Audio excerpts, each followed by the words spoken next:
Welcome to Colorblind Stories. آج میں آپ کو ایک سچا واقعہ سنانے جا رہی ہوں۔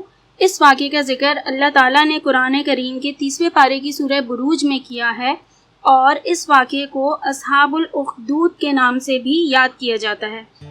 پرانے زمانے کی بات ہے کہ کسی ملک میں ایک کافر بادشاہ کی حکومت تھی اور وہ لوگوں پر طرح طرح کے مظالم ڈھاتا تھا۔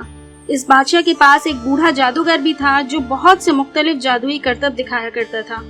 بادشاہ لوگوں سے یہ جھوٹ بولا کرتا تھا کہ میں ہی تمہارا رب ہوں۔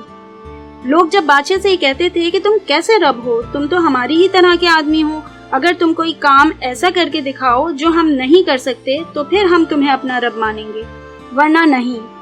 تو بادشاہ اس جادوگر سے کہتا کہ اے بوڑھے جادوگر، جلدی کرو، کوئی کرتب دکھاؤ، ورنہ لوگوں کو میری حقیقت کا پتہ چل جائے گا، پھر نہ میں رہوں گا، نہ تم، اور نہ ہی یہ میری جھوٹی خدائی۔ چنانچہ وہ جادوگر چھپ چھپ کر کرتب دکھایا کرتا تھا۔ دن گزرتے گئے اور بادشاہ کی بادشاہی اور جھوٹی خدائی جادوگر کی وجہ سے برقرار رہی، لیکن اب وہ جادوگر بہت زیادہ بوڑھا ہو چکا تھا اور مرنے کے قریب تھا۔ ایک روز بادشاہ نے بوڑھے جادوگر کو بلایا اور اس سے کہا، اب تو ایسا معلوم ہوتا ہے کہ تم بس چند دنوں کے مہمان ہو اور جب تم مرو گے تو مجھے بھی ذلیل و رسوا کرو گے، کیونکہ میں تو تمہاری ہی جادو کی وجہ سے لوگوں کے سامنے جھوٹا خدا بنا رہتا ہوں، اور اب تمہارے مرنے کے بعد حقیقت سامنے آ جائے گی۔ پھر اس وقت یہ لوگ جو میرا حشر کریں گے، میں تو یہ سوچتے ہی مرنے لگتا ہوں۔ اب تم ہی بتاؤ کہ کیا تمہارے پاس اس پریشانی کا کوئی حل ہے؟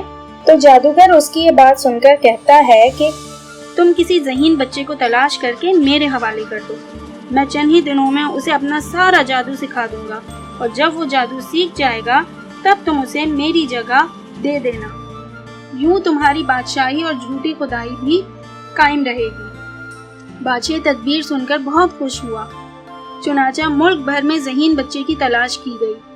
کچھ ہی عرصے کے بعد تامر نامی شخص کا ایک بیٹا عبداللہ تلاش کر لیا گیا، جس میں دوسری خوبیوں کے ساتھ ساتھ ذہانت بھی بہت زیادہ تھی۔ چنانچہ بادشاہ نے وہ بچہ جادوگر کے حوالے کر دیا۔ عبداللہ کے گھر سے تھوڑا ہی آگے ایک مکان تھا جس میں ایک مسلمان شخص رہتا تھا جس کا نام فیمون تھا۔ فیمون بہت نیک آدمی تھا اور ہر وقت اللہ تعالیٰ کی عبادت میں مشغول رہتا تھا۔ عبداللہ روزانہ صبح جب جادوگر کے پاس جاتا تھا تو فیمون کے گھر کے سامنے سے گزرتا اور انہیں عبادت کرتا ہوا دیکھتا تو اسے فیمون کی عبادت کرنے کا انداز بہت اچھا لگتا۔ پھر عبداللہ جادوگر کے گھر سے واپسی پر فیمون کے پاس بھی جانے لگا۔ عبداللہ فیمون سے دین کی بہت ساری اچھی باتیں بھی سیکھ چکا تھا۔ ایک دن عبداللہ نے دیکھا کہ لوگ کھڑے ہیں اور راستہ بند ہے۔ عبداللہ نے قریب آ کر دیکھا تو پتہ چلا کہ ایک بڑا سا شیر راستے کے درمیان میں لیٹا ہوا ہے، جس کی وجہ سے لوگوں کے آنے جانے کا راستہ بھی بند ہے۔ عبداللہ نے دل ہی دل میں دعا کری کہ اے اللہ، اگر تیرا بندہ فیمون سچا ہے اور وہ جادوگر جھوٹا ہے تو میرے پتھر سے اس شیر کو ہلاک فرما دے۔ ساتھ ہی اس نے ایک چھوٹا سا پتھر اٹھایا اور شیر کو مارنے کے لیے آگے بڑھا۔ لوگوں کو تعجب ہونے لگا کہ اس اتنے سے چھوٹے سے پتھر سے شیر کا کیا بگڑے گا۔ عبداللہ نے آگے بڑھ کر اللہ کا نام لیا اور پتھر شیر کی طرف پھینکا۔ جو ہی پتھر شیر کے لگا، شیر تڑپنے لگا اور تھوڑی ہی دیر میں تڑپ تڑپ کر مر گیا۔ لوگوں کو بڑی حیرانگی ہوئی، چنانچہ سب عبداللہ کے ارد گرد جمع ہو گئے اور ہر ایک کی نظروں میں ایک ہی سوال تھا کہ یہ کیسے ہوا۔ عبداللہ نے لوگوں کو بتایا کہ میں ایک عرصے سے ایک نیک آدمی کے ہاں جاتا رہا ہوں اور ساتھ ہی ایک جادوگر کے ہاں بھی۔ مجھے اس نیک آدمی کی عادتیں بہت اچھی لگیں۔ آج میں نے دل ہی دل میں دعا کی کہ اے اللہ، اگر وہ نیک آدمی واقعی حق پر ہے تو اس پتھر سے تو اس شیر کو ہلاک کر دے۔ عبداللہ بولے جا رہا تھا اور لوگوں کی حیرت بڑھتی چلی جا رہی تھی۔ عبداللہ نے لوگوں کو یہ بھی بتایا کہ وہ اب اس نیک آدمی کے دین میں داخل ہو چکا ہے، یعنی کہ مسلمان ہو چکا ہے۔ عبداللہ کی بات جو ہی ختم ہوئی، سب لوگوں نے عبداللہ کی تعریف کی اور شکریہ بھی ادا کیا کہ اس نے شیر سے ان لوگوں کی جان بچا لی۔ عبداللہ کی شہرت بڑھنے لگی تھی۔ وہ لوگوں کو فیمون کے دین کے بارے میں بتاتا تھا اور ساتھ ہی ان کو ترغیب بھی کرتا تھا۔ اسی طرح عبداللہ کے ہاتھوں میں اللہ تعالیٰ نے شفا بھی رکھی تھی وہ جس مریض کے لیے بھی دعا کرتا تھا وہ ٹھیک ہو جایا کرتا تھا۔ غرض تھوڑے ہی عرصے میں عبداللہ کی شہرت پورے ملک میں پھیل چکی تھی۔ عبداللہ نے یہ ساری باتیں فیمون کو بھی بتائیں۔ فیمون نے عبداللہ کی بات سن کر کہا، بیٹے تمہیں معلوم ہی ہے کہ یہ ملک کافروں کا ہے اور بادشاہ بھی کافر ہے، مجھے ڈر ہے کہ وہ تمہیں کوئی نقصان نہ پہنچائے۔ عبداللہ نے مزید کہا، اگر مجھ پر کوئی مشکل آئی تو میں آپ کا نام ہرگز نہیں بتاؤں گا۔ دوسری طرف بادشاہ کا ایک وزیر آنکھوں کا پانی بہنے کی وجہ سے اندھا ہو چکا تھا اور بہت پریشان علاج کے لیے مارا مارا پھرتا رہا۔ اسے کسی نے عبداللہ کے بارے میں بتایا کہ اس لڑکے کے ہاتھ میں اللہ تعالیٰ نے بڑی شفا رکھی ہے۔ وزیر یہ بات سن کر عبداللہ کے پاس آیا اور اپنی پریشانی بتائی اور کہا کہ میں نے سنا ہے کہ تم مریضوں کا علاج کرنے لگے ہو اور اس لیے مہربانی کر کے میری مشکل بھی دور کر دو۔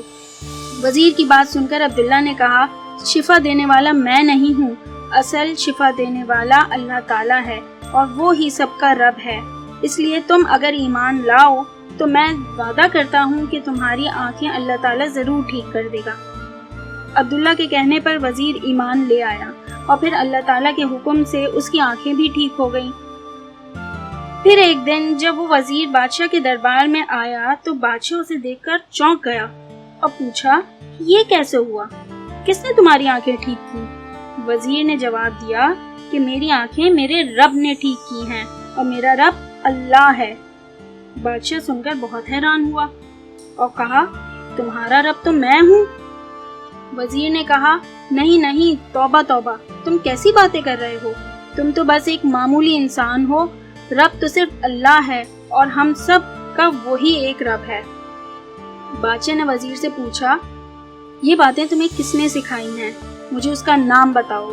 وزیر نے بادشاہ سے کہا کہ میں احسان کا بدلہ برائی سے دینے والا نہیں ہوں، جس نے مجھے یہ باتیں سکھائی ہیں اس نے مجھ پر احسان عظیم کیا ہے، اس لیے میں تمہیں ہرگز اس کا نام نہیں بتاؤں گا۔ بادشاہ نے سپاہیوں کو آواز دے کر کہا، لے جاؤ اس کو میرے سامنے سے، اور جب تک یہ اس کا نام نہ بتائے اس کو مارتے رہو۔ باہر کچھ لالچی آدمیوں نے جب یہ سنا کہ بادشاہ عبداللہ کو تلاش کر رہا ہے تو انہوں نے جا کر عبداللہ کا نام بادشاہ کو بتایا اور باقی ساری باتیں بھی بتا دی۔ بادشاہ نے فوراً سپاہی بھیجے اور سپاہی کچھ ہی دیر میں عبداللہ کو پکڑ کر لے آئے۔ بادشاہ نے عبداللہ کو دیکھا تو وہ چونک اٹھا اور سوچنے لگا کہ اس بچے کو تو جادو سیکھنے کے لیے میں نے خریدا تھا۔ بادشاہ نے عبداللہ سے بولا کہ تم وہی ہو نا جسے میں نے جادوگر کے حوالے کیا تھا؟ عبداللہ نے اس بات میں سر ہلایا اور کہا کہ ہاں میں وہی عبداللہ ہوں۔ بادشاہ نے پھر پوچھا، تو پھر تم نے یہ ساری باتیں کس سے سیکھی ہیں؟ عبداللہ نے بادشاہ سے کہا کہ یہ راز کی بات ہے اور یہ تم نہیں جان سکو گے۔ بادشاہ نے سپاہیوں سے کہا کہ لے جاؤ اسے اور پہاڑ سے گرا کر ختم کر دو کہ اس کی ہڈیاں بھی نہ رہیں۔ سپاہی عبداللہ کو پہاڑ پر لے کے گئے۔ پہاڑ پر چڑھنے کے بعد عبداللہ نے دعا کری کہ اے اللہ مجھے ان سے نجات دلا۔ جو ہی عبداللہ نے دعا مانگی وہ سارے سپاہی پہاڑ سے گر کر مر گئے۔ بادشاہ کو جب یہ معلوم ہوا تو اس نے عبداللہ کو دوبارہ گرفتار کروایا اور اس مرتبہ بادشاہ نے عبداللہ کو سمندر میں پھینکنے کا حکم دیا۔ چنانچہ چند سپاہی اسے کشتیوں میں بٹھا کر سمندر میں لے گئے۔ وہاں پھر عبداللہ نے دعا کری اور وہ سارے کے سارے سپاہی ڈوب گئے اور صرف ایک اکیلا عبداللہ بچا۔ پھر عبداللہ نے بادشاہ سے کہا، تم پورے شہر کے لوگوں کو ایک میدان میں جمع کرو، پھر میں تمہیں اپنے قتل کا طریقہ سمجھاؤں گا، ورنہ تم مجھے نہیں قتل کر سکو گے۔ چنانچہ اگلے دن میدان میں سر ہی سر نظر آ رہے تھے اور بچے، بوڑھے، مرد، جوان سب ہی میدان میں جمع ہو گئے تھے۔ اتنے میں عبداللہ نے بادشاہ سے کہا کہ تم مجھے تیر مارو اور ساتھ یہ کہو کہ اللہ کے نام سے جو ہم سب کا رب ہے، اس طرح کرنے سے میں مر جاؤں گا۔ چنانچہ بادشاہ نے ایسا ہی کیا اور تیر مارا، جس سے عبداللہ بن تامر شہید ہو گیا۔